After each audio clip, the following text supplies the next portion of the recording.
mask, man, it's time to rob. I had to find a way, I couldn't find a job. Couldn't find a prayer, couldn't find a God. Couldn't find a prayer, couldn't find a God. Black mask, man, it's time to rob. I had to find a way, I couldn't find a job. Couldn't find a prayer, couldn't find a God. Couldn't find a prayer, couldn't find a God. I woke up, then I logged in to that Urban X where they be flexing with that blog in. Put it down, cause my little homie called in. Had to bail him out, he in trouble with the law again. Black skin can't win in the white world. Seen a brother kill his own kid for that white girl. We ain't wanna go to school, but we had to. Every February it was scary in them classrooms. Shimmy y'all, shimmy yay. Old dirty bastards can't own dirty slaves, so they own dirty masters. Black Dot found a pot as a youngin', broke it down for his son, and now he serve it to the masses. Black mask, man, it's time to rob. I had to find a way, I couldn't find a job. Couldn't find a prayer, couldn't find a God. Couldn't find a prayer, couldn't find a God. Black mask, man, it's time to rob. I had to find a way, I couldn't find a job. Couldn't find a prayer, couldn't find a God.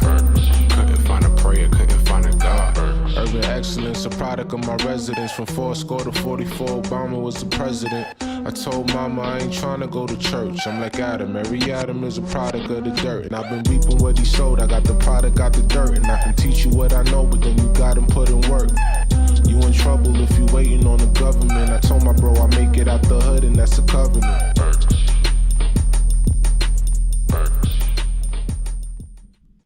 Yo. Peace. What's good, everybody? Thank you guys for joining us. It is a Saturday. It is not a Thursday nor Friday. It is a Saturday. Saturday, we gonna get it popping. Yeah. Thank you guys for joining us here. This is the #1 father and son podcast on the planet Earth. All right. I'm Malcom. This is the artist formerly known as the Black Dot. We're here with you guys in the building. Thank you for joining us again on a Saturday. We appreciate you. We appreciate you. We hope we're catching you at a good time. Life was lifing on Thursday. Yeah. Okay, let me just be honest. All right. Mama Dot and Odyssey decided to go to the Cardi B concert on Thursday. Now, they didn't have tickets, but they did the straight ghetto shit and waited by the Ticketmaster window until the show started. Then when the show started, all of a sudden, tickets was available. They got 2 tickets on the floor. They were looking right at Cardi B. And I saw the pictures. Those look good. Yeah. Yeah. For cheap. Like it was a good time. So they did that. So we gave them grace on Thursday. Friday was just bananas. Phones was out all over the place. Long story, done. But it's Saturday, and we made it. All right? And we are here. We're here with you guys. Right? Thank y'all for being here. Malcom, how you feeling otherwise, man? You got something? I feel good. You got something to sip on? You ain't? No. Saturday, kind of laid back, a little. Yeah, it is. Okay, all right. Yeah, went out to Applebee's with the fam, just us, and then we had just adult shit, went to Walmart afterwards, and then your grandson showed his ass at Walmart, and then that just kind of took a lot out of me. I told you the most famous sayings that parents tell kids before they go in the store: don't touch nothing. Don't ask for nothing. You ain't getting nothing. And he gonna walk in there up to a lawnmower or some shit and be like, yo, I want that. Knowing damn well he's grabbing that stuff. Yes. Yeah, he's grabbing that stuff. I'm like, yo, like what are you doing? That's what kids do. And they test your gangster with other people around. And you grit your teeth. Oh my God. We're okay. If you don't get your ass up. Yeah. Oh man. Yeah. Cause I was definitely grunt the vein was there. Time. The vein was at the top of the forehead. It was just like I'm about to. Yeah, and then you put your hand on his shoulder and squeeze that shit real hard, like motherfucker. When I get in the car, I'm gonna wear your hey, how you doing, Miss Sally? I'm gonna wear your ass out. Yeah. Somebody said I'm turning country Walmart. Yeah. That was when I said it out loud. I didn't realize how old that sound. Like Applebee's Yeah. and Walmart. That Yeah. was actually kind of crazy. Yeah. That You're was a actually dad man now. yeah. That was some real dad mode. Real. Listen, man. We only got In there to get a few days out the sale week. straight from Applebee's. Yeah, Like it's real dad man shit, man. You know. Yeah, don't forget to get them cinnamon checks. He likes those. For Yeah, school. get those. Yeah. So I want to open up by sending a RIP, rest in peace, to the hut maker JDL from the legendary Cold Crush Brothers, who passed away last weekend. And I didn't get the information before last week's show. And so I want to pay homage to one of the dopest MCs. I'm talking from the 70s. All right. Him and Grandmaster Caz had a group before the Cold Crush called the Notorious Two. And they would go back and forth with these routines and get it popping. And let me show you how much I remember. In 1980, I went to a club called Galaxy 2000.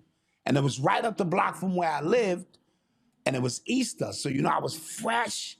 And at the door was the hut maker, JDL. And I was like, yo, that's JDL. And upstairs, the music was banging. And I was like, yo, is crowded up there? This nigga gonna tell me, yeah. We paid our money. Me, Sean, Chill. We go upstairs. We the only niggas in there. Right? It's mid-afternoon on Easter. I'm pretty sure in the evening time it got popping, but I didn't care. Because on the Wheels of Steels was the Imperial JC from the Herculoids. And I got up close in front watching him do his thing. And I got to meet JDL personally later on in life because, I'm connected with the Cold Crush Brothers like that and always treated me well. He treated me like a legend. When he found out when my album came out and Money Ray was one of his best, partners who I, in my group. And when they were doing legendary stuff, he would always tell me, no. You belong in this picture just like everyone else. So I want to salute the hut maker, JDL, Cold Crush Brothers. And I put his GoFundMe in the comment section if you would like to contribute, because a lot of these elders in hip hop, they don't have life insurance or health insurance. And I'm going to give them grace because they were teenagers. When they were at the peak of who they were, these were teenagers who were going to change the world, and then life start life and things start happening. So he has grandchildren, children. So $5 goes a long way. Anything you give, just put down Urban X Nation. All right, because we like to let people know how our love spreads. And so I appreciate it. Somebody, Little Goddess put it in there for us. It's at the top of the chat. It's at the pinned at the top of the chat as well. It's pinned at the top. And so I thank you for that. Rest well, legend. Your DNA runs through every MC on the planet. It's undeniable. All right? So now we can get down for the get down, Malc. You ready for the show? Let's do it, man. Let's do it. You are tuned into the sounds of Urban X. All right. Well, sticking with hip hop, Kanye West actually dropped a new album today, guys. It actually happened. I thought it was all smoke. I thought it was all Kanye just wanting to be in the news cycle. I thought it was all Kanye just talking like he does, but he actually dropped Bully. Came out today. Pops called me. He let me know. He's like, yo, this album's incredible. And he also some real major praise. He said it reminds him of The Life of Pablo. Life of Pablo came out in 2016. 10 years ago this week. 10 years ago, yeah. So that's what it reminded him of. I gave it a listen all the way through. I'll admit, I had wife and kids in the vehicle. I wasn't in that zone to Right. take in a Kanye album. I'll admit that. But I will also say nothing while I was listening, while we were talking, while we were driving, jumped out of me. It was a couple of tracks I was like, oh, this is hard. And I turned up. But other than that, I wasn't really blown away. I will have to. And again, this is just one listen, right? So do not take my word for anything here. Yeah. I will have to go back through it because if we're talking about new music, Kanye is one of those. So you have to you have to at least give it the respect, of a few listens. So I will do that. All right. Yes. And now that you gave it more than a few listens. So what do you think? I gave it about 3 full listens already. Let me say this. When I listened to Donda for the very first time, me and Mama Dot were driving back from a casino 3 long hours that we had COVID. Both of us. We didn't know it at the time. And I'm listening to this album for the first time. And I got online and said, the shit sound like elevator music. Right? I swear. I said, this Donda shit sound like elevator music. Until I listened and got home and, of course, got rid of COVID and all of that stuff. And it wasn't a classic, but it was very, very good music. This album here has potential to be a classic. It's not a hip-hop album. Kanye does auto fusion funk hop or something, right? And so it is a smorgasbord of sonic treats. The one thing I did like, he didn't have a lot of features on this. Travis Scott is on it. CeeLo Green is on it. A few other people. Or Troutman. I don't know if it's connected to Roger Troutman. And it's his most cohesive piece of work to me since Pablo. Now, let me stop there and say this. There are three things to me that old school people have to get used to. It's not your genre per se. It is the interpretation of this generation's music and life and expression through sound, audio, and visual as they see it. Now, why am I saying that? I say that because as much as I hate the 3 or 4 voices by K-Dot at times, it is his ability to multi-dimensionally express himself as opposed to just linear beats and rhymes. You follow? Certain artists can only give you beats and rhymes because they don't have the range. K-Dot, Kung Fu Kenny, Kendrick Lamar, all of these, he has the ability to expand, and that means his art is expandable. Beautiful. As much as I hate Drake's voice when he's trying to sing, he can't sing, right? Auto-tunes does something for him that gives him the ability to resonate from the heart chakra, right? This is why women love him so much. It's because he represents heart chakra music. His problem was, as an AI or sentient being not cut from an organic cloth, he started thinking he could veer off into real lyrics. He got cocky and his ego got in the way. And that's where even K-Dot was like, bro, as long as you stay here with it, we good. I love what you're doing musically. 40 has got you in a space, but it's not limited. Kanye West is the absolute best at this. Starting from 808, Heartbreak, all the way through of not allowing you to box him in when it comes to his music because it is his expression. I like what Travis Scott does, and there's a few more we can run down the list.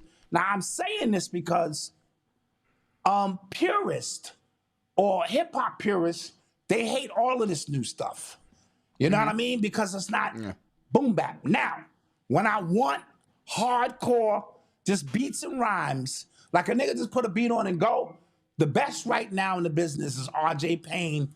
Don't argue with me, all right? Every time he gets on a beat, he's like he's rapping for his life. He's murdering it. Now, if I want contextual, complex journeys, Cam Bada's my guy. There was a time in hip hop where there were no samples, right?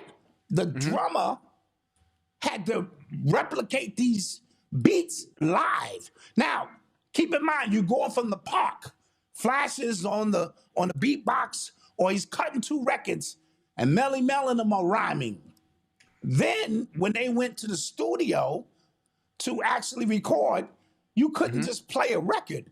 So they had to bring in a live band to do that. And I want to shout out a B-boy by the name of Pumpkin. He played love rap and all them early break beats. He was from Honduras. He got down for the get down, right? In 1985, when I first recorded my first record called Kicking It Live at Chung King Studio or Green Studio with the producer of the Fat Boys, Mike Ogram, or I forget his name, long time ago. Before KRS-One, before Rakim, before all of them, I was in the studio with the Fat Boys producer. And when it was time for my DJ to put his scratches down, he couldn't because they ain't had no samplers. So they had to use the keyboard, Malcolm, to make the scratches. Shaka, shaka, shaka. It's funny, but that's how. And then Marley Marl came out, and he was the first one to sample an actual breakbeat in Peace the President on Rakim's song, I Came in the Door, I Said It Before. And so I'm just showing you the evolution of each generation. And then my DJ, Lou Breakbeat Flores, and Lenny put out a compilation of actual break beats, 25 volumes. And the generation before them, listen up, the pure DJs, they hated it because digging in the crates for records was a science. You had to go to the record store, you had to find them, you cover the labels, but without that happening, there is no Jay Dilla, there is no Pete Rock, there is no DJ Premier, there is no Large Professor, and even Dr. Dre and Eazy-E met on the West Coast looking for break beats. So I'm saying all of this to say we have to give the new generation, talking about us elders, their space and grace to interpret their life using sonics, visuals, and audios the way they see fit. I listened to this album, it's 18 cuts. It's basically all Kanye, and we're gonna put Kanye here from now on. Okay. He is untouchable, not as an MC, as a creator of art. Nobody is touching this kid. Of course, his catalogs is crazy. He'll destroy anybody in the verses.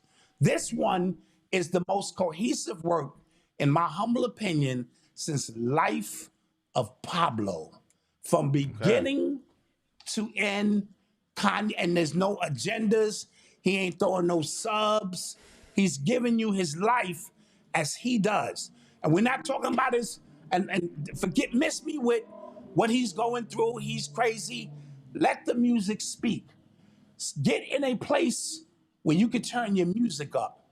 All right? Because if you on like a transistor radio or something, you're going to miss it. It's that dope. I'm putting my stamp on it. And I want to thank Kanye for this because, like you, I didn't think it was going to drop. Yeah. I've been I have a Kanye fatigue. Every time he just decides to want to be in the news, it's just like, I got to say this crazy thing. I got to do this thing. And I've gotten very tired of it. So I just thought the announcement of this album was another one of those. But again, happy that it actually came out. And hopefully this causes all of the other major ones to start dropping as well. Fall. What? Side note, why do you think your man came out with his GQ interview earlier this week to shit on Kanye? Eat some of that energy. Trust me, Kanye made this announcement 3 weeks ago, King. and it was on his website. This is the date. So your man jumps out and does his thing. This is about energy. Y'all don't look at it as just in combat, because your man, when Nas dropped for years, we don't have to dispute that no more, right? Yeah, It was about yeah. eating energy. I see the people are about to give you their energy. I want to usurp some of that energy. So the minute I looked at the date, I said, March 27th. And then I saw your man come. I said, okay, I see where this is going. Now, if Kanye had stuck to what he normally does, it wouldn't have been no issue. But Yeah. he stayed to his program. Now, for the keen-eyed people who are watching right now, I don't know. You know, me and Pops, we did the exclusive where he said he wasn't talking about Jay-Z for 90 days. I think it's day 4. I don't know. Somebody said they give it 9 days instead of 90 in the comments. Yeah. I thought that was hilarious. Well, we can lightly touch on that. We have a whole exclusive in the membership where we talked about Jay-Z and the GQ interview. So we did talk about that. I'm surprised about the fallout from that. There's a lot of people online going, I'm not dumb. I can appreciate you for your artistry. I can appreciate you for the music. I love the albums. I've grown up on these albums, but I also grew up watching the moves you've made, and you're not going to tell me a different story from what I've seen. And it's incredible to see in real time because people are kind of picking apart a lot of things because it's a video interview and it's a written interview in the GQ magazine. People are picking apart a lot of what he was saying. And it's interesting. So go check it out for yourself. And again, if you are a member, go check out. We did an entire hour and change breakdown on this. And I'm going to respect Diet's wishes. I did say after this podcast. You did say that. I said after this, so don't start the clock on me yet. I said after, because I think I owe that just to the people without delving too deep into it, because we have it in the membership for our members who want to really eat on that. Now, the reason I said 90 days, and you know, I already know in your head, you heard me say, that was a bad thing you said, Malcolm, about Jay-Z. The people love Jay-Z. Well, I'll have to silence you for 90 days. You will not be able to speak on any podcast for 90 days, right? And so I chose that because I can see what's getting ready to happen. I can see what's getting ready to unfold. So we would damn near have to put a thumbnail up every show with that man's picture on it, because the blitz is getting ready to come, good and bad. So that I don't get caught into a couple of things. Half the people I'm commenting with in the comment section are bots. Let's keep that clear. All right? We never really factor in bots while we arguing. These are bots. They're paid to do it, and they're very good at what they do. Go ahead. No, there was an episode we talked about the dead internet theory and how a lot of people online, or a lot of, you know, these profiles online are bots, right? Like that specific episode. And then somebody commented a long comment, and I read it and I was just like, what the hell? And then if you use ChatGPT, you know the rhythm in which it writes, in which it responds. And I caught it and I said, oh, this is a ChatGPT. Oh, yes. Bugged me out. And I sent it to you. I sent it to I had sent it to all my friends. I'm like, tell me what y'all think about that. And then a few of them picked it out like, yo, this is ChatGPT. Yeah, I was like, that's not how somebody commonly will respond. And see, when you as big as he is, there are bots that go to work for him, keep his name valuable. And I'm big on my return on my investment these days. And so I don't want to get into long, drawn out conversations with people over something that doesn't benefit me or you. But when the propaganda picks up on a whole nother level, because we saw Diddy go through this. Right before Diddy got arrested and all of that, we saw this public campaign to Key to the City and Lifetime Awards and giving back artists their work. And so when you set up something with an interview with a person that's not even in your league to interview you, let's be clear, then that means you're trying to narrate the situation. And Yeah. you're trying to speak from an authoritative figure of the culture, but you yourself, when you had a great opportunity for year 50 to put your stamp on the culture, you chose not to, right? Yeah. And so we understand what's going on here. I told you, he's powerful enough and has enough attorneys to tell him, dude, it's getting ready to get rough out here. Because when they drop this, when they drop Yeah. that, and when they do that, so you got to get out ahead of these things at times so that when they come back around, you have a safe landing among the Yeah. people who have levels of confirmation bias that is unbelievable. And your goal is to really sink in with them.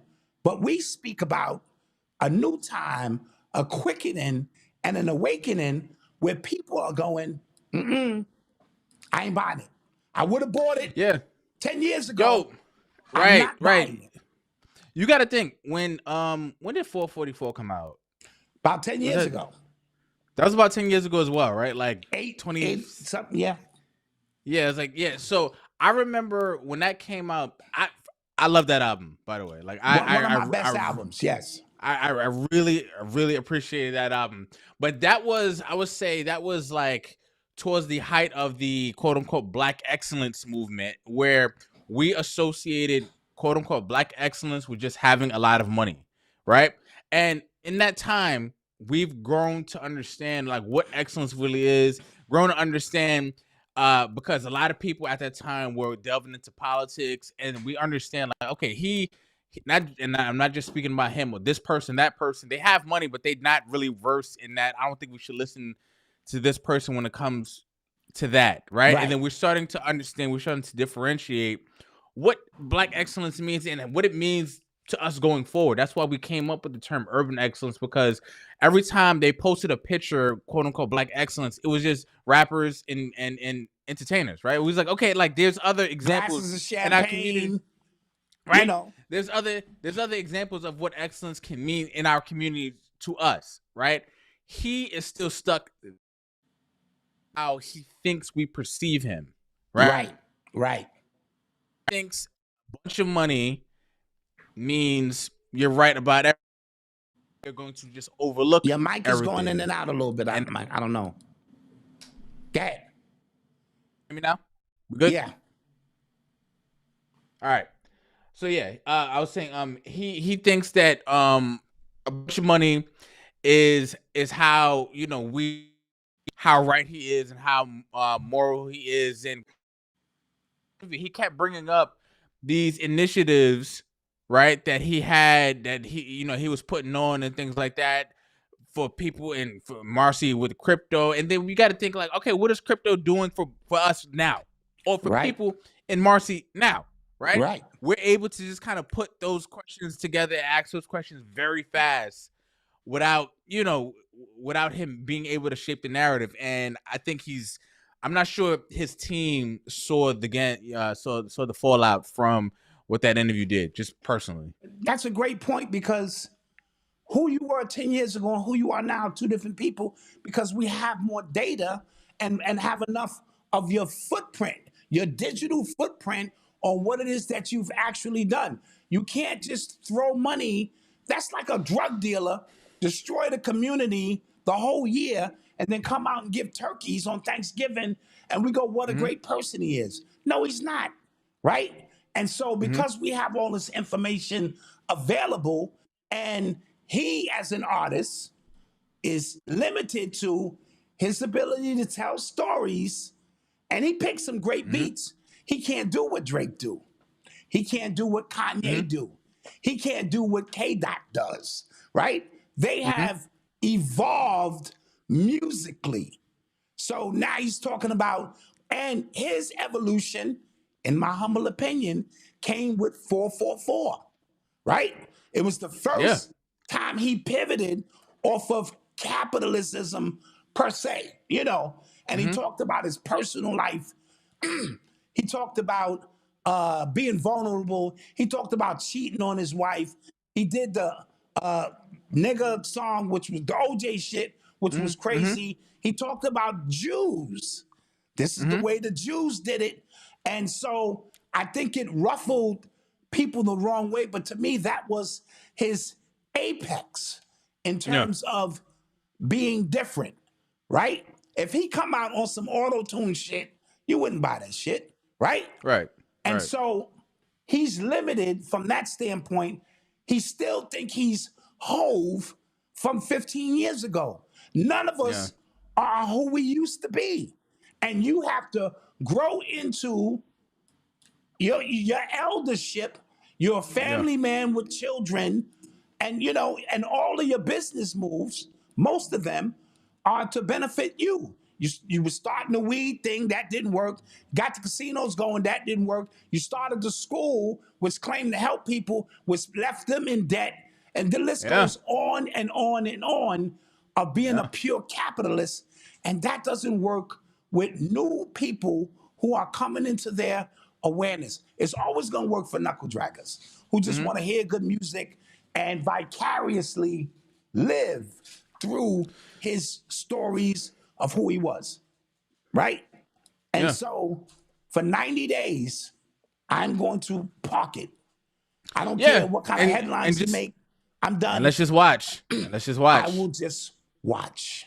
Let's just watch. Yes. All right. You are tuned into the sounds of Urban X. Speaking of interviews, J. Cole has been he kind of reignited his media run as well. He gave Cameron the interview that he was owed.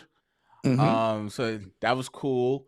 And he was on the 6 p.m. in Brooklyn with Mello. He was on that podcast as well.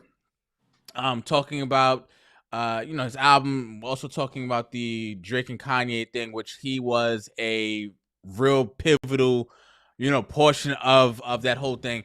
And I think it's crazy. As much as I don't know if he's trying to clean things up, I think it confirmed a lot of the initial, the larger story that's already out there about it. You know what I'm saying?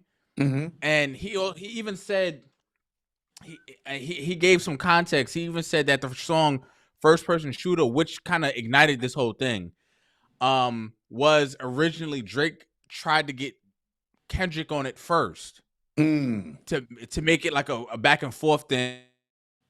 Shooter, he couldn't get him on it for whatever reason. Got Cole on it, and again, it was, you can tell. All of them. Your mic is going in and out, bro. Is it? What's up? It's Hold like on. When you talk real close to it or something. Okay. Can you hear me now? Am I good? You sound good.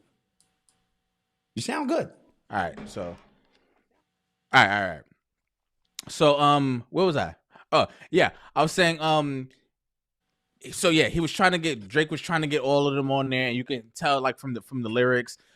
He was trying to say Cole looks like he was stuck in the middle, but he just played it wrong, right? We've had I feel like we've all probably had situations where in our life, two people that we're close with, really don't really bang with each other, and you probably didn't handle it the right way. Now, this situation turned out, super large, probably like larger than he could have anticipated. And the underlying fact in it, there was millions, hundreds of millions of dollars riding on this whole thing that Cole himself probably could have calmed down. You know what I mean? Or it probably, because if he stays in, I don't think we have this conversation. I think it would have been a cool 3-way triple threat sparring session. I don't think it would have got this nasty. 1v1v anyway. I don't. But it wound up being a 20v1. Well, that's different because they all had the same objective. But if we three are neutral, and obviously we're not in the wrestling ring where I could throw one of you niggas out of the ring and then it's me and you. If Drake attacks Kendrick, does Kendrick attack Drake? And how does Cole fit in? Does he attack both? So I was always confused from the beginning, but go ahead. Yeah. No, you're absolutely right.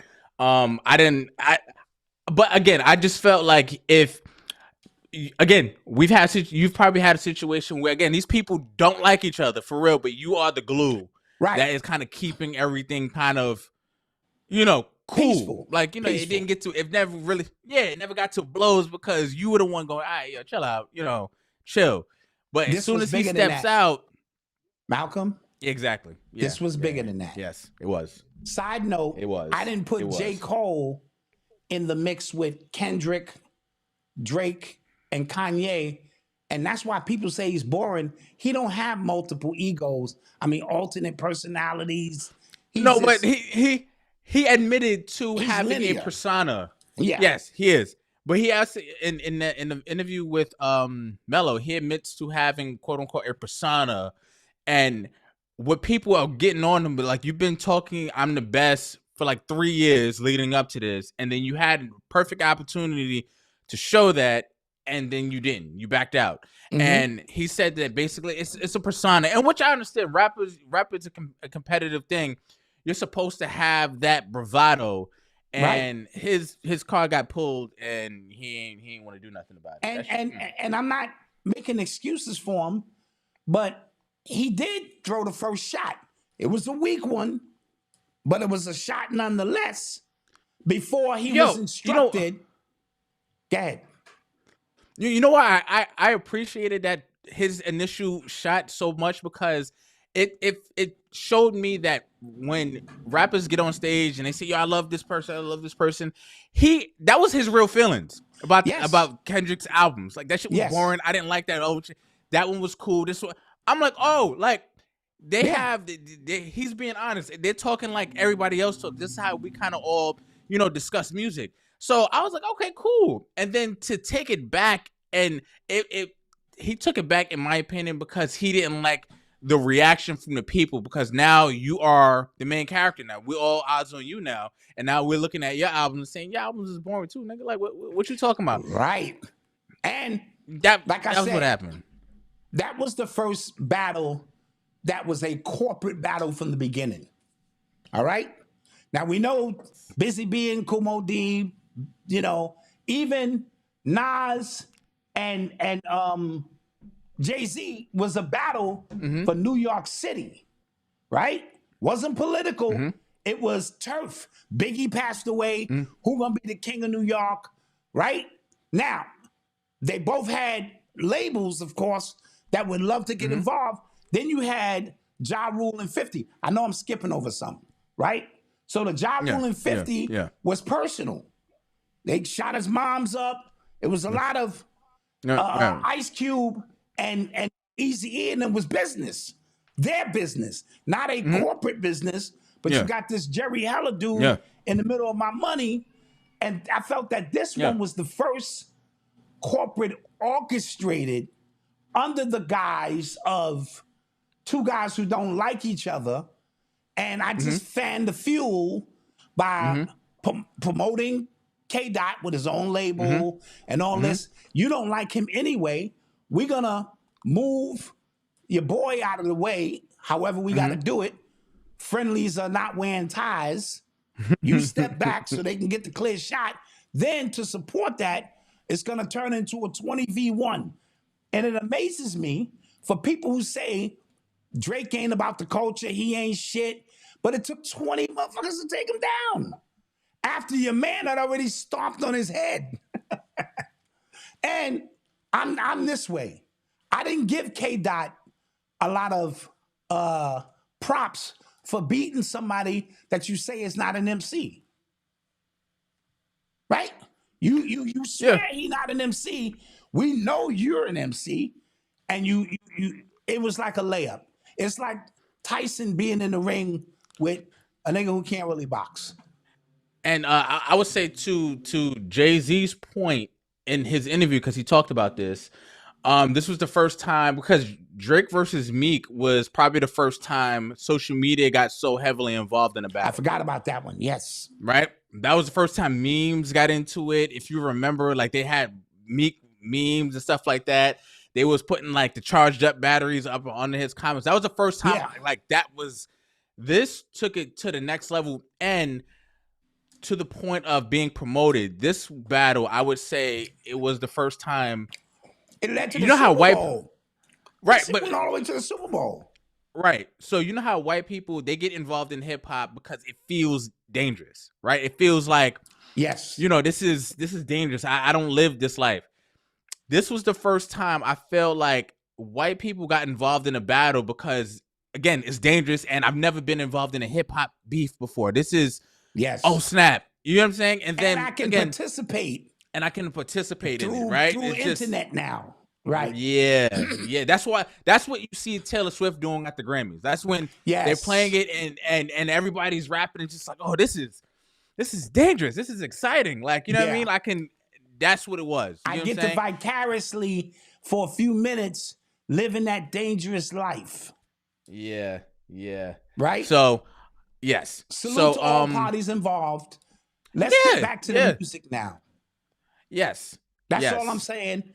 It was a moment we'll remember. We'll all have our personal feelings and opinions. That's great.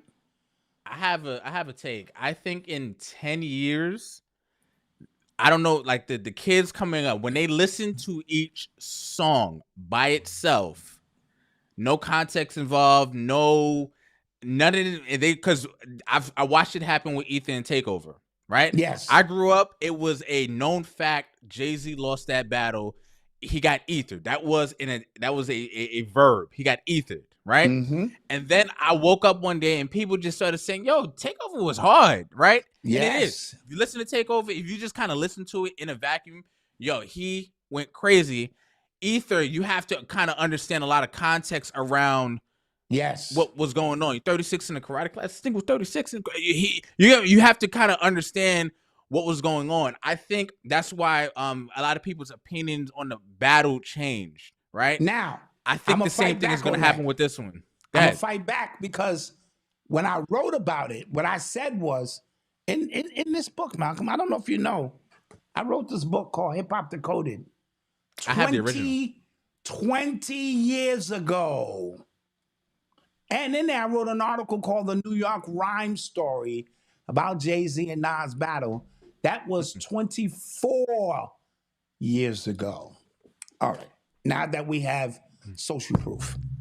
Yeah. I wrote, Nas kept the lyrics very snap on you, jokey, your big lips, niggas from Queens, run you niggas, ask Russell Simmons, J.J. Walker get gunned up and, but he named the song Ether. Do you know during that time, 95% of the people didn't know what ether meant and in what context it was meant?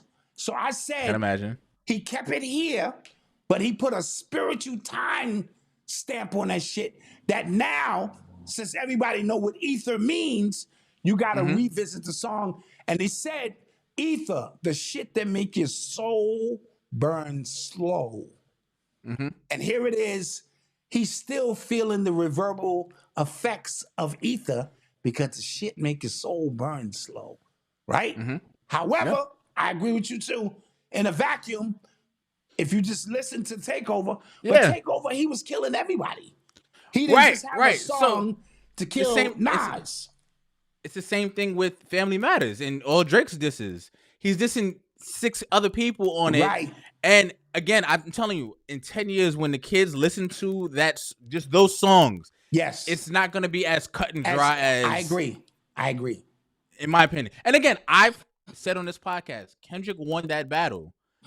Family Matters by the greater margin that you think he did. No, and I think Family Matters is the best diss song out of the entire thing. Yes. But I'm using context to say he won that battle. I'm using understanding strategy. I'm understanding what happened. And I can be completely unbiased about that. He won. But I thought Family Matters was he was supposed to win if this is not an MC. That's the point I'm trying to make. If I'm a better ball player than you, I'm supposed to beat you. What's all the fanfare? But the fanfare was about a enemy that was created, like the same thing with Donald Trump. Donald Trump is not the problem, he's a problem, right?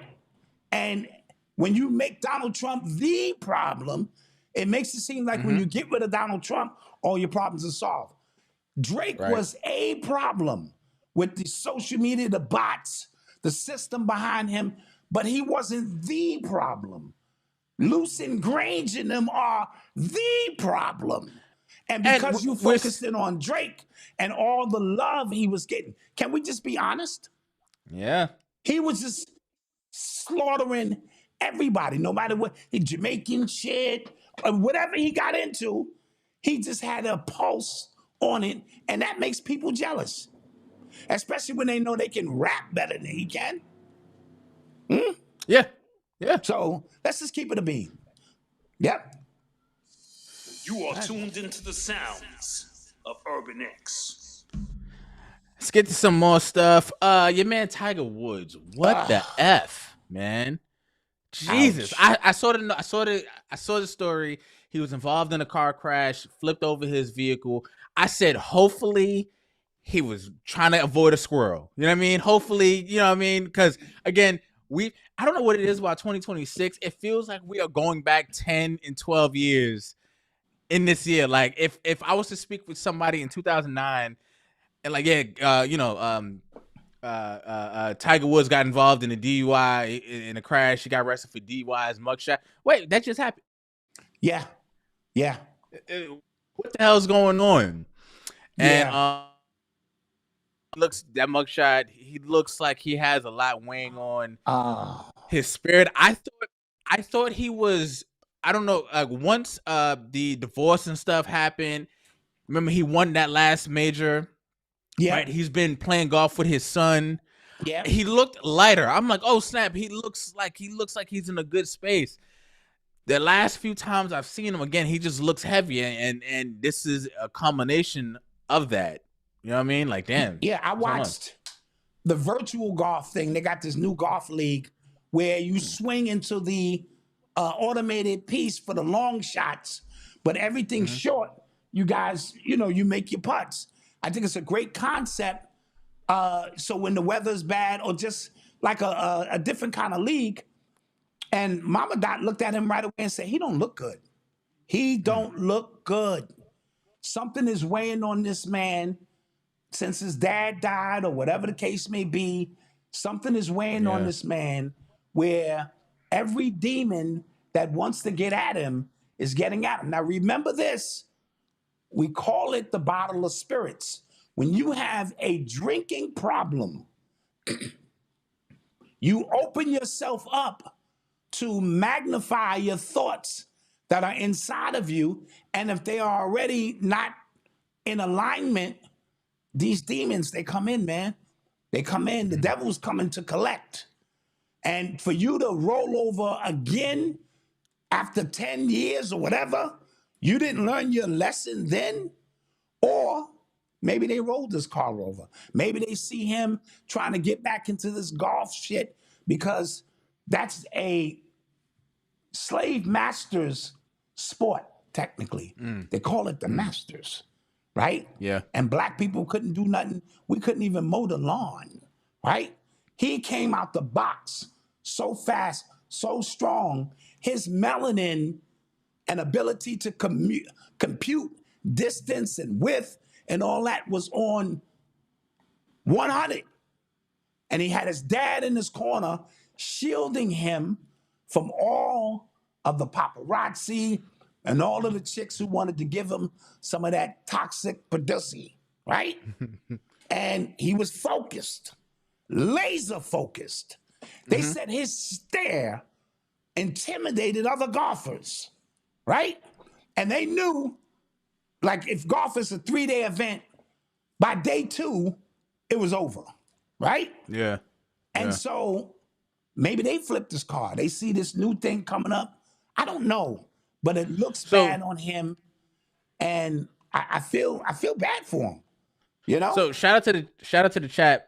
Some more context. He blew a .000 on the breathalyzer, but refused a urine test. So people are saying it's the opioids that he's on. I don't know if you guys remember. They kind of fused his back. He had a bunch of back surgeries. Yes. And as a result of, and a lot of people don't think about golf as a physical thing, but the same swing. Think about how maniacal he was Yes. about his swing. The same motion over and over and over again. That does damage to your back. I don't care what sport you're playing, even a low impact one like golf. Yeah. So he's been in pain for a long time. I don't know if people realize that as well. So the opioids that makes more sense. That makes than a the lot of alcohol. sense. That makes a lot. That does. Because that makes a lot of sense. And painkillers are very addictive, right? And so he might have got the wrong mixture, and he might have had a drink with the opioids. Because you could blow a 0-0 with one drink, and and before you know it, these things happen. And so many people say when they had an injury, they became addicted to drugs. He looks like an addict, or an alcoholic. Yeah, And like so, I'm not gonna lie, I understand the anti-black, sentiment he's grown up with, like just kind of saying, just seeing it again. I don't know these people. It looked sad. I was like, damn, bro. Yeah. Like, what happened? You know what I'm saying? Yeah, and again, you sheltered him to the point where he let a nanny come in and get half his empire. Yeah. How the fuck you do that? Yeah. A nanny? Yeah. Come on, bro. Not good. So I wish him well. Because I don't wish nothing bad on anybody, especially if they look like me. I wish him well, but you are the cause, of what happens to. You are the accumulation of your actions in life. This is what it is. Yep. So, let's get to some more stuff. Yes. You're listening to the sounds of Urban X. So on, I guess, to our tech segment. Yes. OpenAI is shutting down that app, the video AI generating video app Sora. They're shutting that down after billions of dollars invested. Disney also stepped away from that deal as well. It was supposed to be $1 billion deal because they were licensing a lot of their characters to Sora to be able to generate some videos and things like that. They are done with that. And this is also kind of the larger problem and what we're going to start seeing in these tech companies that have invested so heavily in AI. Yes. It's not turning a profit. Right. It's not turning a profit. Even ChatGPT, OpenAI, even ChatGPT, I don't think is profitable right now. They're raising a lot of money. They're throwing a lot of money into these things, but it's not yielding results. They have, I think, $18 billion, and they're trying to turn that into like $1.2 trillion with a bunch of these investments that they're throwing out there.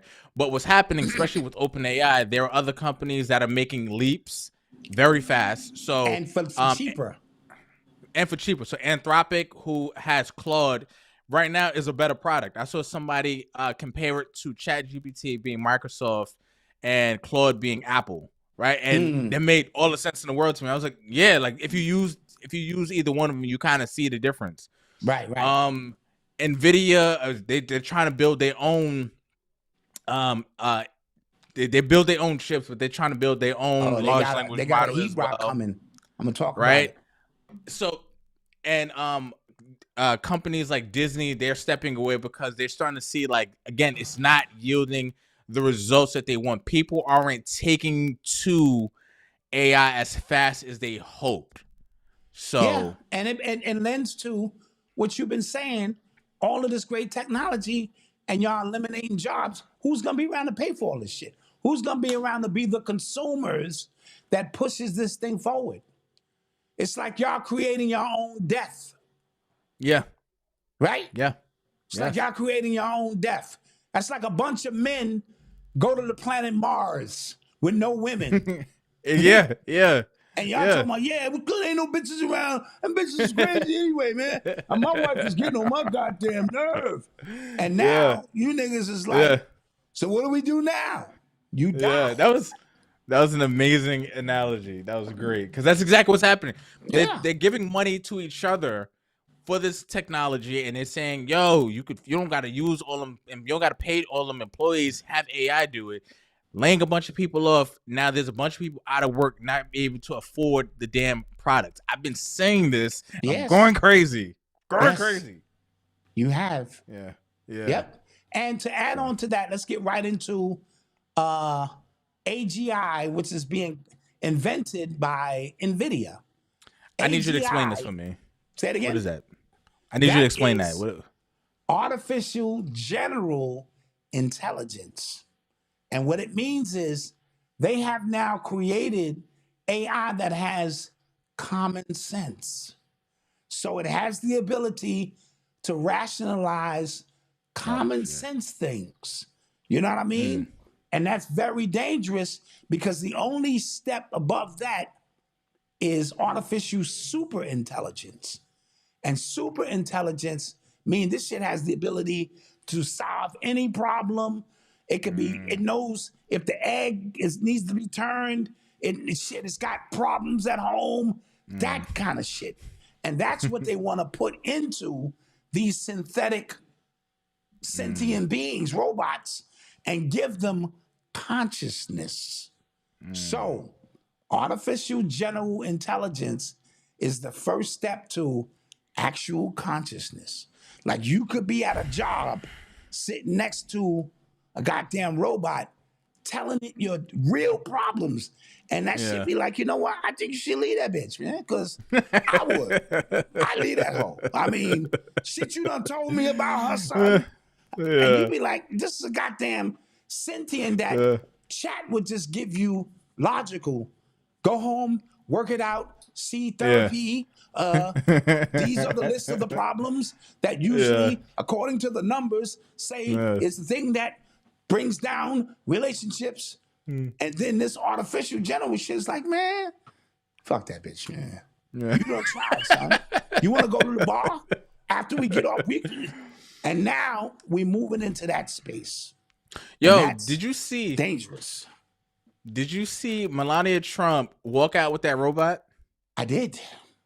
Yeah, I thought that was fake. I thought that was fake. Might have been. Nah. Oh no, nah, she walked out with the actual robot who introduced itself. Yes. I thought that. I was like, there's no way.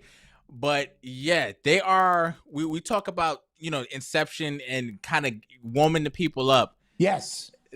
That was one of those things. Like, yo, they're really doing this. Like, there's a robot at the White House right now, and they right? want to warm you up with what looks like a robot.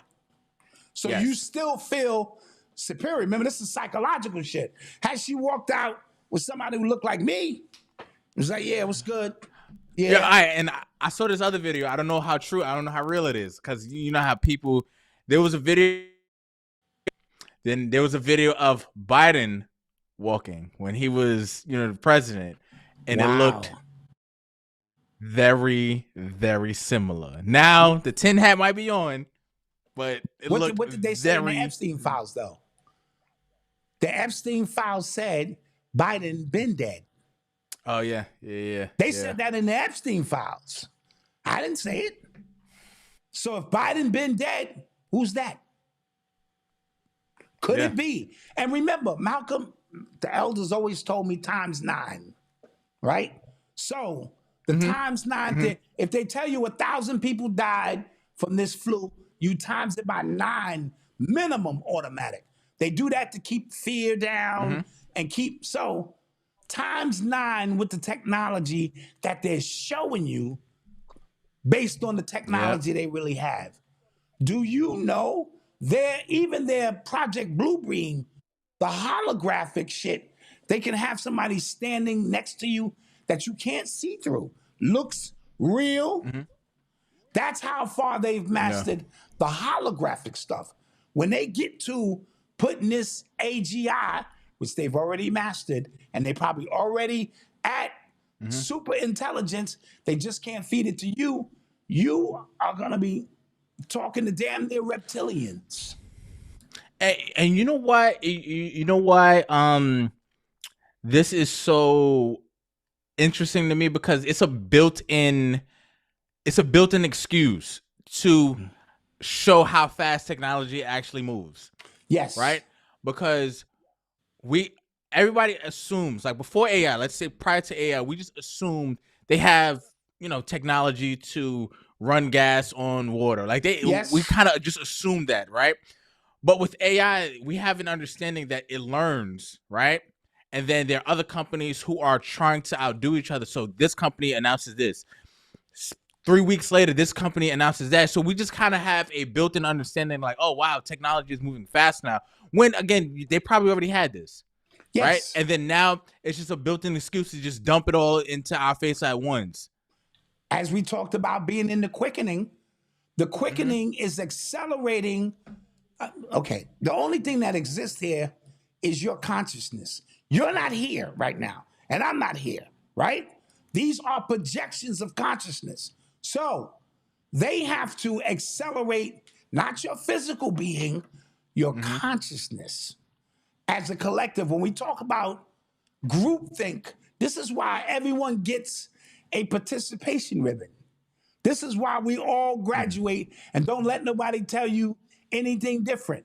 When this bitch move, everybody move, right? Some move faster than others based on their awareness, but this whole thing has to move or we all get left back. So everybody got to have a smartphone. Everybody got to have AI 101 abilities. AI 101, it's just, you got to know the basics. We're going to leave you back to third grade. You got to get your ABCs up. But, this thing has to move. So they have to inception this bitch. They got to say, okay, guys, all around the planet, we have to collectively move this thing up. Move this thing up from a digital calculator in people's hand or like a manual calculator to some shit. And it keeps moving. Some people grab on faster unless we all stay stagnant. Yeah. So yeah, all of this is predetermined. Yes. And once they figure out the God gene, it's a wrap for you niggas. And they working on it. So did you hear about that school? I don't know what state it's in. And apparently, like, there's only going to be AI teachers. Like, AI is going to teach everybody. And the teachers are just going to be there to kind of, like, prompt, like, just like guide. They're not teaching. Yes. Yeah, they're not teaching anything. Is it in Chicago or somewhere? Will be the first to do it. Because they like to be on the cutting edge of that kind of shit. Yeah. And have their kids be the smartest in the world. Right? Yeah. So it's a brave new world. You can sit around and bullshit if you want, or you can understand that you're not really here, but your projection is here. And if you want your avatar to still be relevant in this realm, you got to play. Yeah. Yeah. Is it time for a commercial break? It's probably been time. So yeah, let's take a quick commercial break, guys. All right, And you stay right there. Return. Don't turn. Matter of fact, go get something to drink. Go get something to drink. Come back. We'll be right back.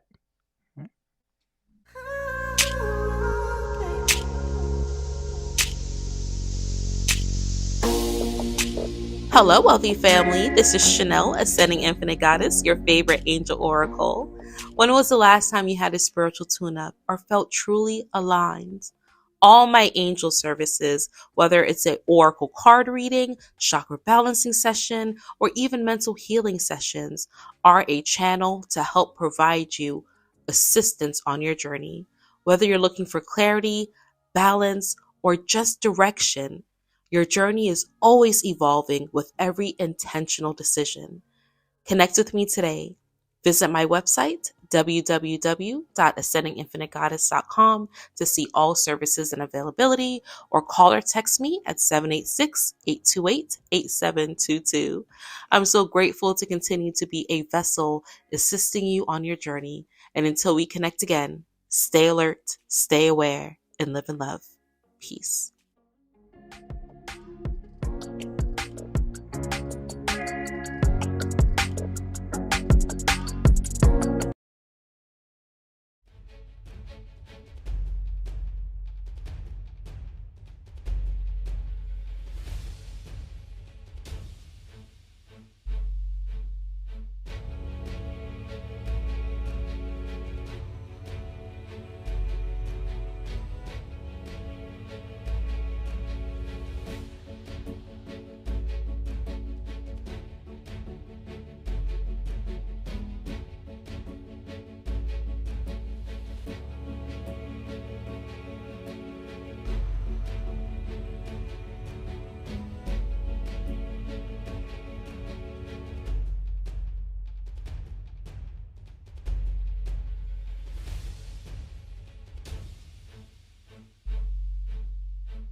And we back. We're back.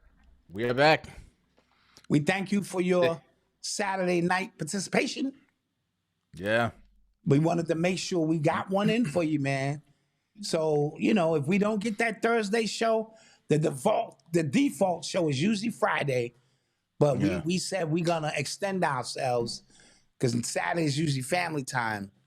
And so we'll come out here and we'll let one loose, give y'all something to hold on to. I got a couple of quick announcements. Last Saturday, me and Mama Dot went out to Newark, New Jersey, and my lecture went very well out there. We just kind of sat and kicked it with the elders.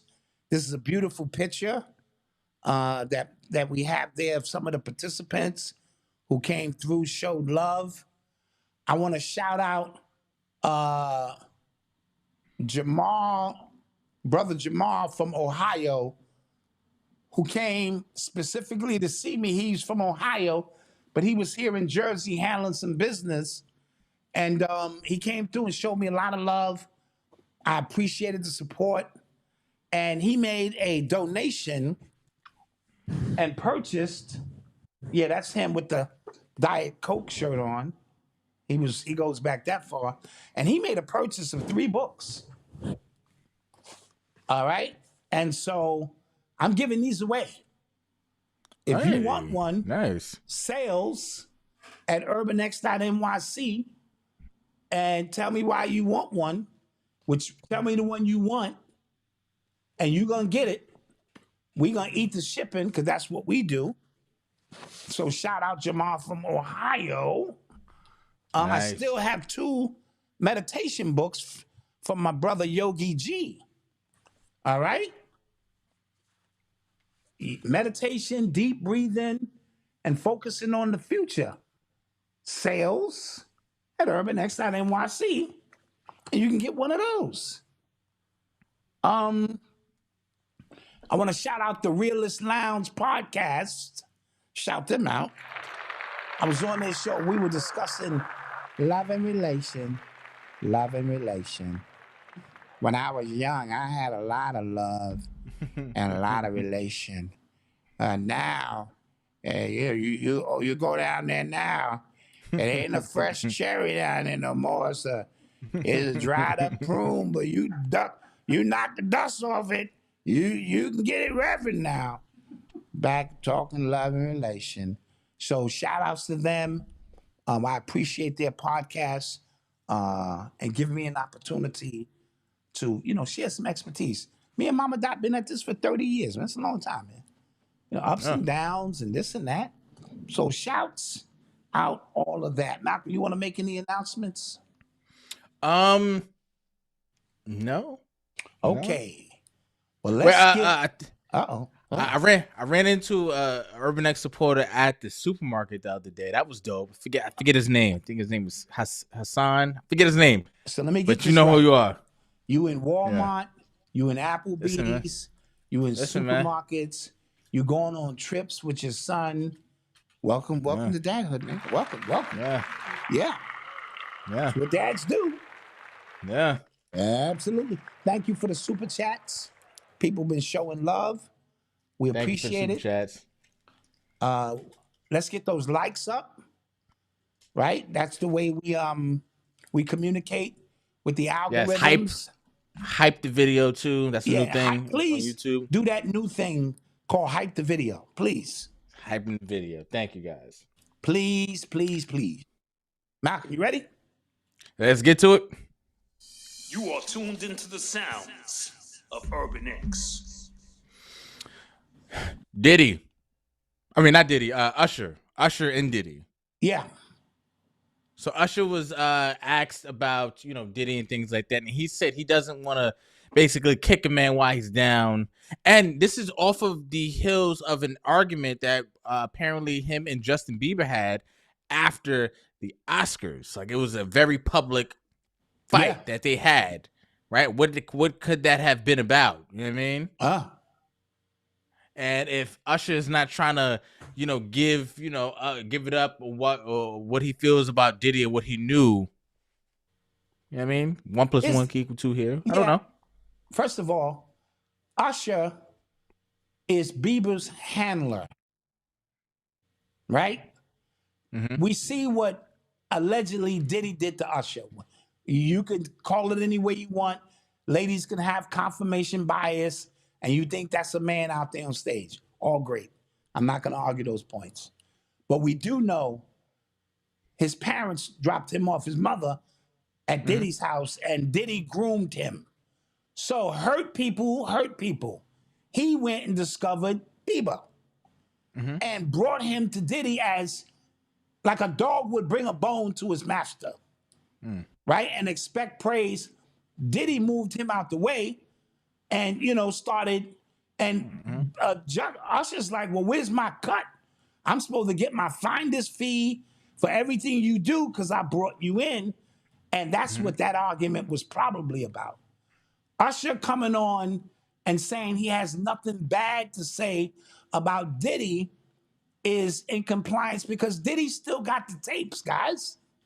Yeah. Diddy, okay, all right. We just saw ATF or whatever you call it, alcohol, tobacco, and firearms go to Diddy's house and simultaneously, along with the FBI and all that shit, what do you think they was there for? Let's just use common sense. They was there to recover something, right? However, at the same time, Diddy's plane was on the move. Remember this? It's been a year and a half, maybe 2 years. They thought he was on the plane. He wasn't on the plane. Something that's was right. on that plane. Right? That's right. I forgot about No, that. he was playing. Somebody, I think, tipped him off ahead of time. Yeah. Like, bro, you need to get that stuff.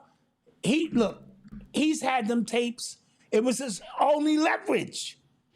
You guys can't touch me because I got these tapes on y'all doing horrific things. Right? And so while he's in jail now, to probably smack his hand to let him know, but until they get those tapes, everybody else is still in play. Yeah. Everybody. You heard the LeBron tapes, right? No, I did not. No, I did not. Y'all ain't heard Diddy making LeBron scream? Okay. Hit the Leslie button, please. Jesus. Hit it. Allegedly. He had that nigga screaming like a girl. Hit the button again.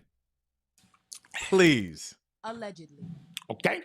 So when I say this man has got everybody, right? So what else is Usher supposed to say? And I like Usher's music. I do. Him, side note, him and Chris Brown are going on tour together. Didn't they just fight? They squashed their beef. They going on tour. That is probably going to be the biggest tour of the century. Usher, Chris Brown, bro, it's going to be some wet panties everywhere. And Chris, he charged $1,000 a pop for you to come sit on his lap and do all that kind of shit. Yeah, he never stops.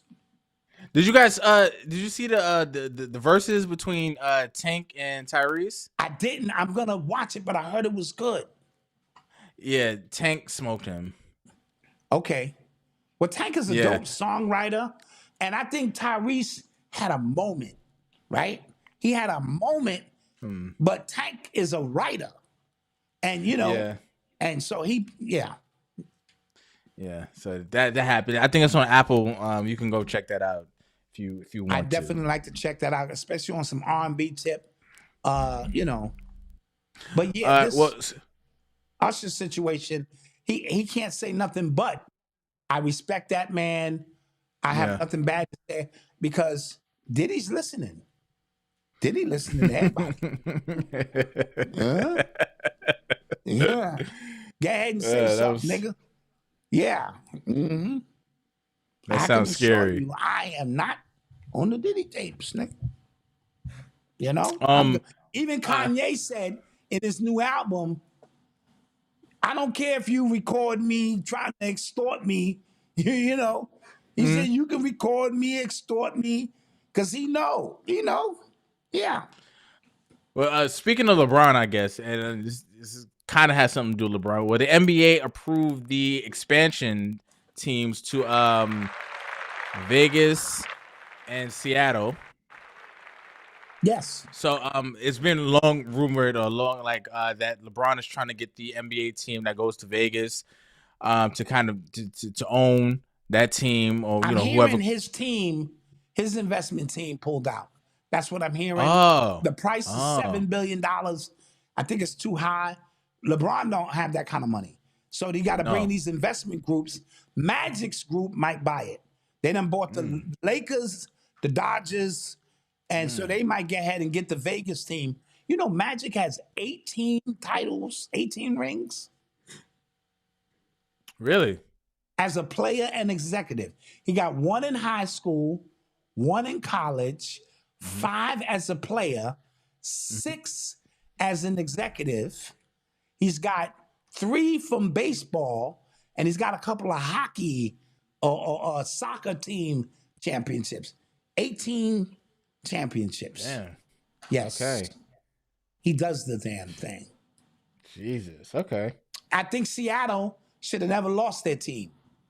Yeah. Seattle Yeah, had I a agree. good, formidable team and I agree. a fan base. And Vegas just makes sense. Yeah. That just makes sense. Yep. So, see what that looks like. Yep. I like Vegas, guys. I like Vegas. Vegas is cool. I got to go back. I can do without. You are tuned into the sounds Overrated. of Urban X. Yo, we forgot to talk about. We didn't get the chance because, the way the week went.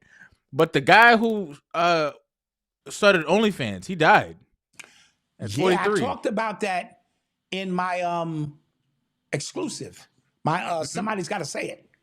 Yeah, it's in the membership. Because it had happened that day. I was doing it, but we didn't talk to the people about it. Yeah, he's 43 years old. I think he was battling cancer or something, and he's dead. He gone. Yeah. Yeah. But like him, I think the guy who owns, I said Cornhub, I got all of them. They all are them. Jaywalkers. I don't know if you know that. Yeah, they all are jaywalkers. Yeah. Yeah. I thought that was interesting. That's Yeah. karma. You know what I mean? That's our version of karma. You know what I mean? That's the only way I can see it. But remember, it's all predicated on choice. You don't have to work there. You don't have to put your money there. But if you do, we're going to make it. We're going to make that money. You know what I mean? So, And their lifestyle is bananas. yeah. Chuck Norris passed away. We missed that one. Yes, again. Yo, but people started unearthing a bunch of old Chuck Norris statements he made about Obama. He said it's gonna be like the end of the world if Obama won like that second term, I think in 2012. And it says like we're gonna see like 1,000 years of darkness if Obama wins. And then somebody said he's seen 1,000 years of darkness right now. Yeah, nigga, you seeing 1,000 years of darkness right now. But he's 80. He was 86, right? So what era was he born in, bro? Come on. They all have. We hate niggas. They said Bob Barker. Like if you ran up on stage and you won and you tried to hug him and you was black, and they showed it, he'd be like, "Oh, go get the car, lady. Go get the prices right. Go." They say he didn't fuck around with Negroes. Oh, man. Oh, So jeez. the older they are, they come from that era where, you was niggas. You stayed in your place. Yeah. Bill Burr said it. He said, remember, he said, what did you think he thought? Like, he's Rod 70 years old. Yeah. He said he put on his old records, from that era. What did you think? Yeah. What did you think an old man thought about black people? Yeah. So. Agreed. Did you guys hear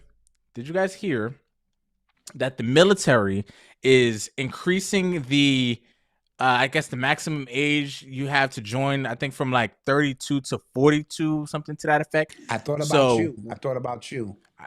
Guys, this is what I got to do. I got to get my chronic illness or my chronic injury going right now. You know what I'm saying? I got to put it in my doctor's ear. Dude, you fucked, man. You fucked. You got to go. Listen, I gotta get my... running around with your shotgun and shit in the middle of the dirt. And I will be praying for you while you out there. Cause my hemoglobin, they won't let me go. Listen, man. Or man. You can be a draft dodger and go to Canada. You can go to Canada. Or prison. Choice is yours. Listen, man. Yeah, I think the draft is coming back. Because I know the enlistment numbers aren't where they used to be, right? But I always just assume like we just had like a large military, like they throw around numbers like we're sending 10,000 troops. They throw around those numbers like that. So I'm thinking like, you know, somebody said go see a psychiatrist, say you hear voices. Facts.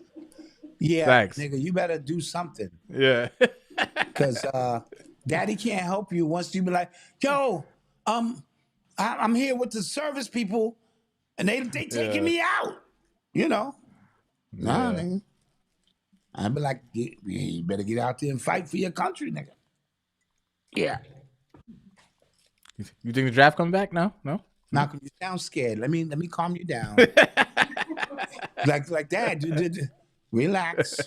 You're not going to war for this country. Don't worry about it. Yeah. We'll figure something. I will shoot you in your hip first. I could do that. Right? It's not below the knee is assault. That ain't even. I like it. We can say we got into some shit and pow. I give you a little flesh wound, and now you got a weird walk to you, and boom. Yeah. I like it. Yeah. All right. Mm-hmm. All right. Cool. We can make that work, guys. To the sounds. And to answer your question, no, I don't think that. Look at the pool you gonna draft from. Are you fucking kidding me? Yeah. Niggas on the hood ain't having none of that. Yo, and you know what's crazy? I thought, I don't know why, but I've always just kind of assumed like if you wanted to join the military, you get with a recruiter, you go. There's like so many different steps to even get to a boot camp, right? And let alone graduate at boot camp. Like there's so much, and you're probably right. There's and if you're gonna scoop up people off the street who don't know how to shoot, except this way, sideways, you know, niggas, we can shoot out the top of the car like that. Transformers, Decepticons, all kind of weird people. Yeah, you know what I mean? What are we talking? That's true. What are we talking?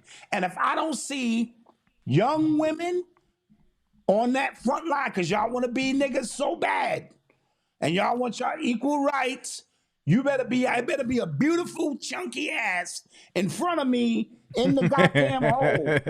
Bitch, get out there. Y'all run. Yeah, what the fuck you waiting for me for? Yeah. If I don't see that shit, none of this shit is working. Point blank. Look at the diet of America. Everybody fat and nasty. Niggas is eating, smoking weed. You know, we getting it popping. We listen to the Kanye shit. I'm not moving from this bunker, sir. And if you yell at me, dude, my mama don't yell at me. You better straighten up, soldier. You can't do that shit with niggas in the hood. Niggas will pop off. You know what I mean? And then niggas will start conspiring with each other. Yo, when that nigga walk back in here, son, it's on sight. You watch the door. I'm gonna put this nigga down. BBL baddies on the front line. You damn right. Yeah. You get shot in your ass, bitch. That shit ain't real. That shit probably don't even hurt. I'm using your damn BBL as a screen. Shit. Fuck out of here, man. So if they're not gonna take it there, then That's a good point. by the time they get good to point. you, yeah, shit, yeah, yeah. All right, cool. I feel better. Good. Talk you off Feel that better. ledge. You go and Feel play better. with your kids tomorrow. You know what I'm Take them saying? to the park and shit. You're All right. listening to the sounds of Urban X. Did you see the Drewski skit? Well, I did. he was. I did. Yeah, what'd you think? I don't think he's funny. I think one or two what? of his joints. Don't get me wrong. I'm not saying I didn't think that skit was really funny. Let me. I didn't think that preface one. I didn't. I The didn't other think ones that he one was did that in the funny. church Yeah. and other were Yeah. hilarious. So let me Yeah. reframe that. I didn't think this one was I agree. was that funny, but I get it. He's taking Yeah. his skits to the next level. He's not just doing like the skits we did in the house. Yeah. He's doing Yeah. on live, on location, big production skits. So shout out him. He's found his lane. And apparently a lot of And white his people were makeup mad. team is undefeated. Yes. A lot of white people were mad. And it's like, oh, what if I did blackface and this is racist? Apparently his grandfather is white. Did you see that? No, I didn't know that. Yeah, he pulled that out like a trump card. Like, Grandpa. And I Yeah. love my grandpa. Yeah. Yeah. Somebody said he Absolutely. crossed over. He wore a wig. He wore a wig a long time ago. This He did. wasn't it. He did. So I He didn't wore even a want to wig. waste your time with Yeah. that aspect of it. Yeah, That he wore he's a got to dress like a lady. I didn't even want to, because he did that a long time ago. Yeah. Yeah. All right. You're listening to the sounds of Urban X.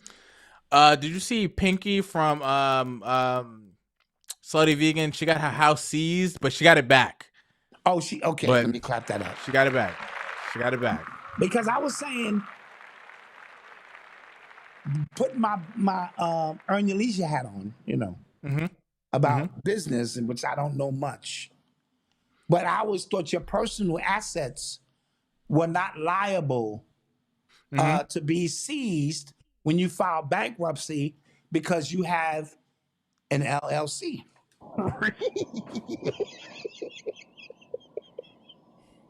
Yeah. Follow me for more financial advice Please on my don't. separate channel. Doc Please will tell you don't. what it is. No, but that's what I thought. You know what I mean? Mm-hmm. So I was glad she got her house back. Yeah, I don't know what the reasoning was for her to get her house seized. Because when I heard that, I was like, whoa, she's really like, the fall from grace is crazy. Like, what the hell happened? You know what I'm saying? But apparently she got it back. So, but right now, what you're seeing from her is you're seeing a lot of the negative press. Even for that story to get out there like that, yes, that means she has to kind of like dig herself out of a not a financial hole, but meaning like the PR hole that she's in right now, because it seems to be real easy to kind of from the people who she at war with. You get what I'm saying? She had a rental home, or her rental house was seized. I see. Okay, see? That's why I don't follow Black Dot for financial advice. Yeah. Because her rental home is not her personal home. It's a home she's making or doing business from, and that could be in the mix. Makes sense. Yeah. See. What else? Speaking of like Slutty Vegan, the woman Fawn Weaver from Uncle Nearest, bro, they're going through it, bro. Like every time I hear more news about them, it's just like, and then somebody said, yo, she might have been the problem. And again, I was so inspired by when she first got on the Breakfast Club, told the story about Uncle Nearest. I was so behind her. Mm-hmm. But like they didn't have their business right, clearly.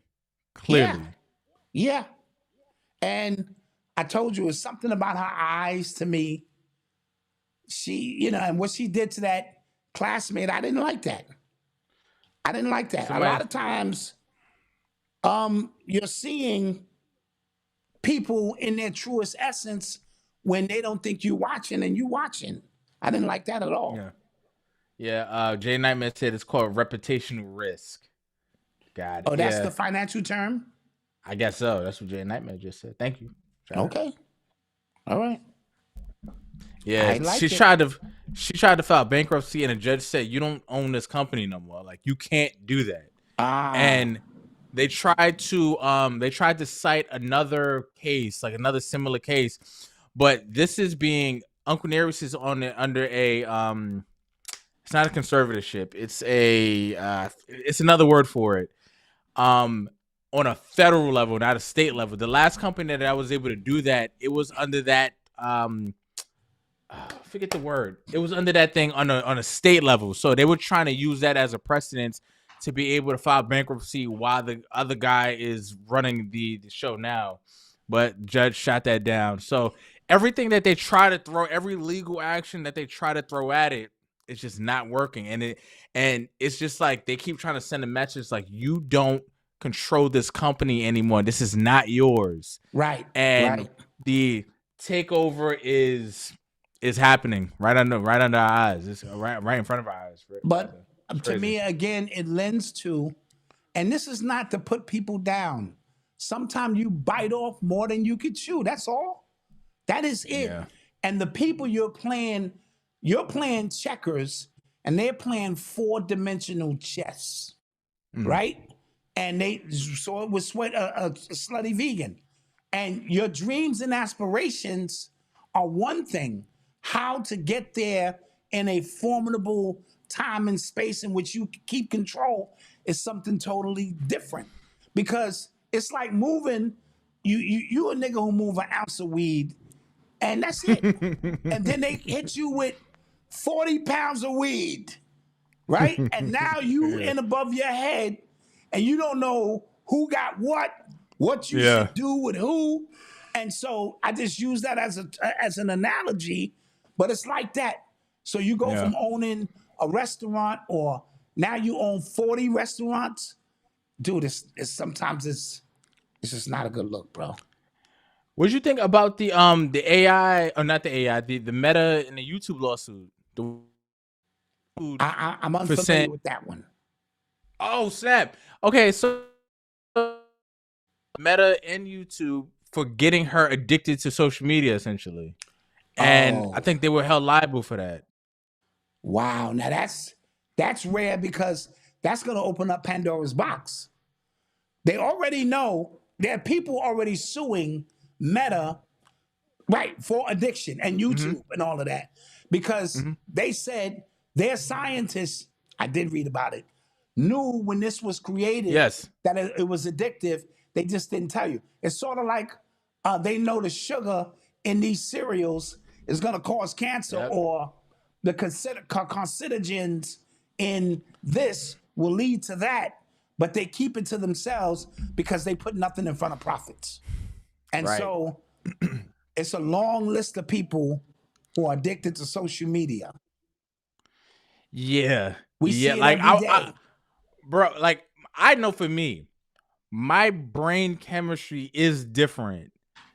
Like I remember I took, like, this is I think last year I took like 6 months off of Twitter specifically, because I knew like that was like my vice. Yep.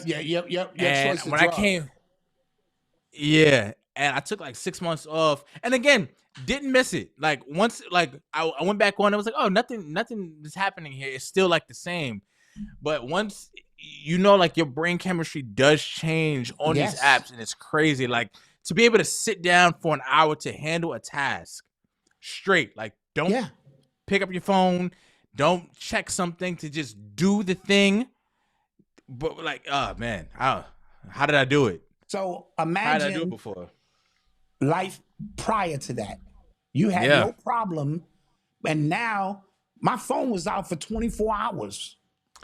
I was out for 24 hours. Just yesterday.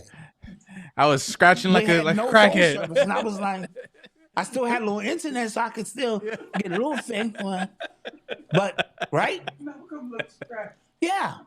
And so I was like, what's going on? I wake up now and I check my socials. Yeah. As a business person, but let's keep it a bean. As a regular person, just seeing what's going on in the world. It's how I know my family is good now. Yeah. We don't call each other like we used to. We just say, oh, he alive. Oh, yeah, she look good. And that's how we communicate. And so that's the world around us. So if they win that case, what does that mean for every child Right. who parents are concerned? So what happens then if they win, if they lose any lawsuit like that, that is going to create. That's going to create like if you download an app, you're going to have to like agree to terms and conditions. Like, but you do it anyway. You do it anyway, but they're going to make it more explicit. Like the back of a cigarette card. Like, this might cause cancer. It's a good chance it will. Right. This might cause brain rot, and it's a good chance it will, but agree. And that's what's going to happen. And it's going to have to be bold print, and it still ain't going to stop people. Mm-hmm. I know people who, my mother used to see that little warning and be smacking the pack of cigarette. Yeah. Go get me a 40 out, nigga. You know? So this is your brain. This is your brain on drugs.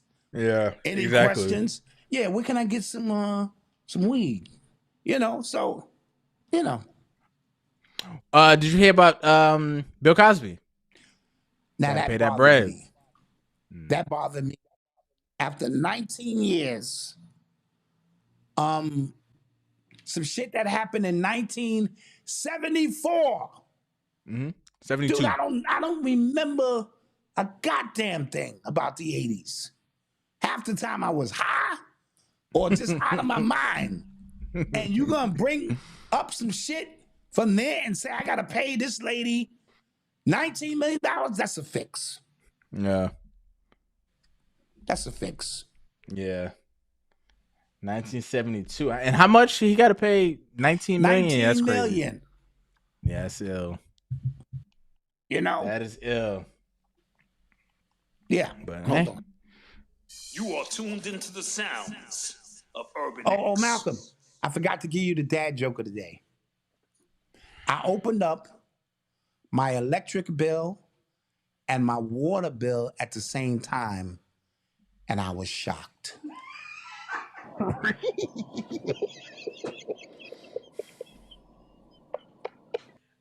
that one. Tell that one to y'all go to work. Tell that one at the water cooler. Yeah. See, I blame you because she be laughing, encouraging you. Yeah. Ridiculous. Y'all look crazy. Yeah. Yo, did you see in New York City, NYPD, apparently this is a court rule. This is what city lawyers are arguing, that the NYPD is not required to protect New Yorkers. No police department is required to protect the citizens. That's the shit that y'all don't get. They're here to protect the system. Yep. These are revenue agents here to protect the infrastructure. Now, every now and then, that don't mean they won't run up and, catch somebody. Mm-hmm. This is why when shootouts happen, you never see the police. They show up later, unless they're a special team. No, they'll sit in their car and let niggas shoot it out. Then they'll get out the car because they want to investigate, to bring the state money. They don't give a shit about you, and they will put holes in you because you are threatening the system. They are revenue agents. They write tickets, violations, and all that stupid shit, but they are not required to protect you. That's why you got to have your own shit on you. It's your job to protect you and your family. That's your job. Yeah. Yeah. Well, New York makes that hard. I'll say that. Oh, it's very hard. It's very hard. It's like climbing through hoops. Or you could be responsible enough to have your shit, but don't be out here wilding with your shit. That's it. Yeah. You need a gun for 1 or 2 instances in your life. And you better have it than not have it. But just walking the street, fucking around with these knuckle draggers, you don't need no gun for that. You asking for trouble.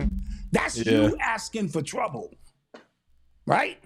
But if you have one principle, don't run up on my family, and you good. Just don't run up on my family. If you run up on my family, I'm airing and this is me telling you what it is. I'm airing everything. You fuck with little Eli and shit, dude, whatever, you know? And that's how it is in other states, and it should be like that everywhere. Yeah. The gun ain't the problem. It's niggas with guns that shouldn't have guns. That's the problem. That's niggas with guns. Talking about, nigga, you know, she ain't. Like, well, listen. I just saw a story recently. Let me say this. These two masked guys walked into a bar and just shot the people in the bar up, and they kill an innocent bystander. And his dad was on TV crying like a baby because his son was a good dude. He had an 8-year-old son of his own. He worked for transit and just on some nigga shit, you know? And he cried. Yeah. He said, I keep waiting for my son to come out the room. And that's something every parent could feel. He said him and his wife went in the room, sat on his bed, smelled his clothes, and they're going through it. And he said he still forgive the killers. Right? And so it just was sad. And that's what we have going on. And that's just a snapshot of anywhere. You could be in Chicago, Memphis. There are a lot of innocent people dying for no reason because there's an influx of guns mixed with alcohol, drugs, and women. Those are the ego-driven things. You know what I mean? Most of these are alcohol and drug-driven. You at a party, everybody out of their mind. Your alcohol brings up violence in you. This person's alcohol brings up a sexual energy in them. This person's alcohol brings up them cursing people out. Dude, it's bad. Yeah, that's it's bad. Know what I'm talking about? Yeah. You are tuned into the sounds of Urban X. Sometimes you don't even have to have arms and legs. Oh, to be shooting people. Did y'all hear about this story? This I heard, and I was making sure I got it right. I'm like, now wait a minute. Yeah, he ain't got no arms. I had to no legs. Yeah. And he firing off and kill somebody. Yes. Tink, yeah, man. This is Tink on a whole nother level.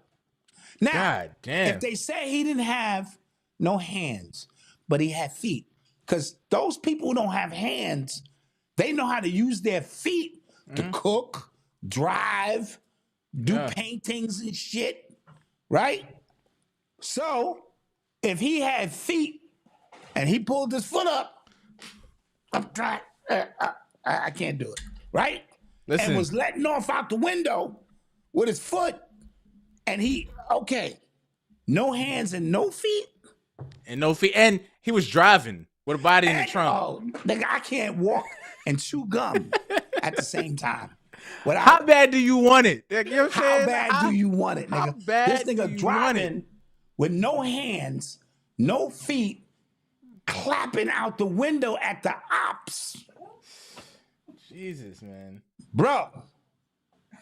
And they got him on video, not doing the actual crime at another, you know how, this is why the shit you put up on YouTube, it's a digital footprint. They got him letting that shit off with nubs and shit. Why'd you have to do that? Well, I gotta be animated about it. You had to demonstrate that. Why'd you have to? He knew the perfect combination to move his nubs and let off. Now let me tell you something. I wouldn't even tell nobody what the fuck happened to me. I was in traffic, and you know how you get into a little traffic thing, and I told nigga fuck you, and I looked over and he had no hands, no feet. He ran me off the road, put a few shells in the car. And somebody said, and he was a cornhole champion. What the fuck's that? Cornhole, you know the game cornhole. You run up and throw shit into the little. Yeah. Wow. Yeah. He was amazing. When I saw that headline, I had to read it a few times. Did he did I read that right? And yeah.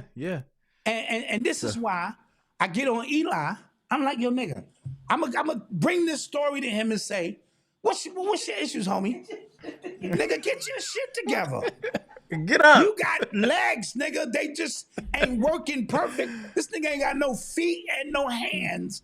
He out winning contests, cornball contests. He got the blicky on him in case the ops roll out, and he's driving.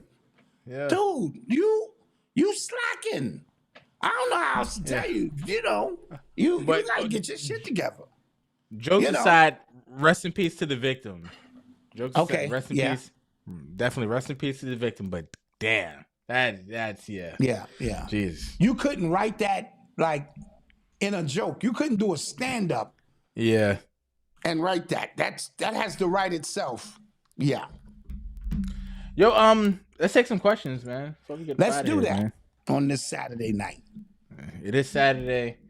I think Avery is still up with Titan because listen, that kid is greedy. Like I can't. He's eating you out of a house and home, isn't he? He's eating us out of a house and home. And Noble was different. Noble had a very specific palate. Noble's palate was very. I don't need that. Yeah, very specific. Titan is like, bring it on, baby. Bring it on. I had some French fries, and I gave him some French fries, and he watched me dip it into some barbecue sauce, and then I get up and changed his life. Yeah. Changed his life. First time barbecue he had some will barbecue change sauce. your life as a baby. Yes. Jesus Eli Christ, had a man. specific diet. Used to cost me $20 every time I took him to the pizza shop. You remember? He only ate the cheese off the pizza. He didn't eat the crust, the sauce. And I know it was clogging his ass up. But when you got a baby with cerebral palsy, if he eat anything, you just let him have it. And then I started checking my budget. Like, damn, every time I go to the pizza shop, I got to order a pie. And this nigga just eating the cheese off it. I forced him. I said, you are going to eat that whole pizza. And then he came around. I get him 2 slices. He was good. Yeah, we talked about Tiger Woods. You heard about the new Juvenile CD yet? I did not. You got a new CD? Christopher Perkins. What do you rate the Bully album 1 out of 10? 9. What? Wow. A 9. What? Now, listen, I keep telling you, it's not a hip hop album. It's a auto funk fusion hop album, just from the sounds, just where it's not a lot of collabos, where he was trying to use fillers. Just sonically, he uses samples and sounds that stretch. And yeah, I go 9. I go 9 on this. His last classic album to me was Life of Pablo. So 10 years, it's about time for him to drop one. Yeah. All right. Somebody asks, how do we feel about Griselda, artist skills, and movement? I was just listening, and thank you for the super chat, by the way.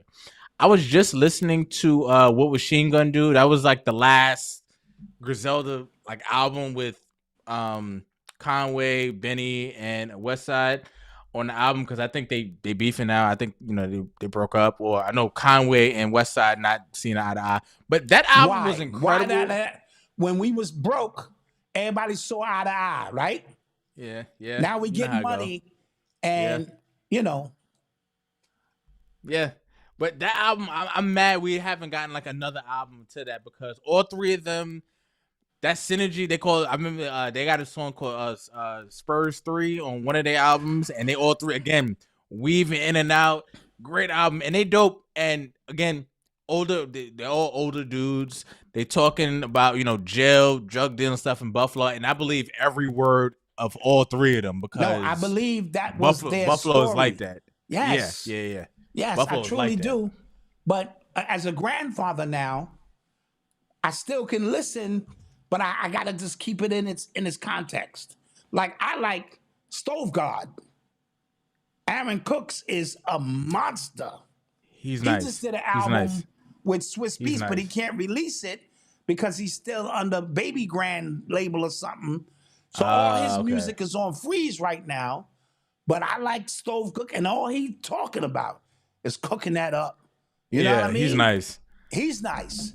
So I can keep it in this context there, but I worry about young people.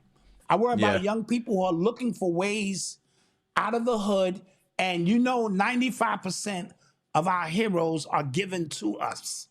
And why are they given to us? Because they represent an agenda, whether they know it or not. You know what I'm saying? And be very impressionable on young people, and it keeps the cycle going. And that's the part of it I worry about. Not the fact that you can flip words and you nasty on a beat. That's your God-given talent. Yeah. But you got to put it. I just put up a song on my Facebook page that I wrote in 1989. It's called Smiling Faces. It was produced basically by Said G from the Ultramagnetic MCs, right? And I put videos with it from maybe 10 years ago, and it made it seem like it was modern, but I did that to illustrate nothing has really changed. So in 89, that's 37 years ago or whatever, my mindset has not changed in 37 years. It differentiates. So I didn't pick this up as some kind of hustle. My position has always been to wake my people up in the small capacity that I could. I put out a whole album going at the industry. Nobody will ever hear it. Well, you guys will hear it. And then I got into books and lectures, but I never veered too much off that path because I understood if I was given an opportunity, I gotta be responsible, Malcolm. I have to isn't be, that isn't that album in the membership? Yes, it's membership. It's called A&R Killer, which stands for Artist and Repertoire. I put it out in 94, and the young niggas at the time was shifting over to Nas and that, and they thought AR was talking about an AR-15 or something. So they saw AR Killer. They're like, yo, this nigga, y'all right, this is gonna be a Bang Bang Kill 'Em Up album. And I was talking about the industry, and niggas was like, yeah, nah. And I gave it to my cousin Van, because he's younger and he closer to the streets. I said, yo, put that to the streets and let's get the buzz back. And he came back and was like, yeah, nah. Niggas didn't understand what you was talking about. There was no gunplay.